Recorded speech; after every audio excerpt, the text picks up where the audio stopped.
Замнуу намаа ганцраг гэдэг CJTV YouTube сувгийн хөгжүүлэгч байгаа. За миний хувьд бол ер нь аимшиг кинод ер нь жоохон дуртай төрлийн юм шүү.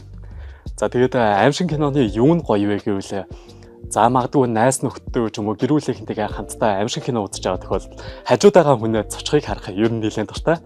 За тэгээ өөрөө ч гэсэн бас цочоодаг хэсгүүдээс нь бас адреналин ялгаруулж бас нэг кайф авдаг гэх үү. За миний хувьд сайхан сүүлд гарсан 23 онд гарсан Лүд гээд Монголын уран сайхны киног аимшиг киног үзсэн байгаа. За киноны хувьд надад үнэхээр сонирхолтой санагдсан. За бидний аав ээж эмээ өвөө нар ялангуяа Лүд гэдэг үгийг нэлээд их хэрэглэдэг шүү дээ. За миний хувьд бол яг энэ кинон дээр Лүд гэж яг юу хэлээд байдаг юм бэ? За тэгээд Лүд нь ер нь яг ямар учиртай зүйл байдгийг ер нь олж мэдж авсан. Ялангуяа Лүд киноны нэг хэсэг надад илүү их таалагдсан. Хамгийн аимшиг хэсэг. Бараг л тэр аимшиг хэсэг нахаа. Гол дүрийн охин маань өөрөө босоо ороолон маягийн Лүд болж хуурдаг.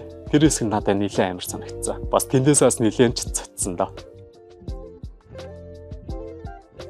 За миний хувьд гадаад аимшиг кино гэх юм бол стил тод үлдсэн кино гэх юм бол юу байгаа? Сүнстэй байшин.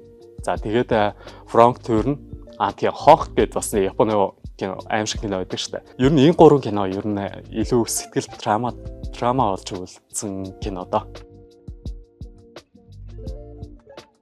За миний хувьд Монголын хамгийн аимшиг кино гэх юм бол би Ядуугийн зовлон 1-ийг хэлнэ. Би Ядуугийн зовлон 1 киноны хамгийн аимшиг хэсэг гэх юм бол нөө сүндрийн мэ газар доор нуусан ат эрдэнэсээ ухаж гаргаж агаад нөө банцан дээр тэглээд нүүрлүү нөө хатаастай банд зоогддог хэсэг бол надад ялангуяа хамгийн амар санагдсан.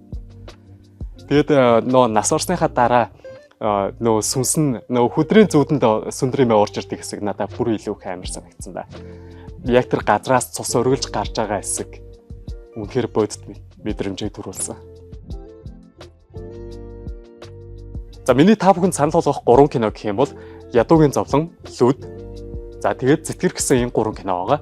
Та бүхэн энэ 3 киног үзхийг хүсэх юм бол Sky Media болон Go Plus-ын Бондос идэл цоцох Монгол кино үзснээс сонгоо үзээрэй.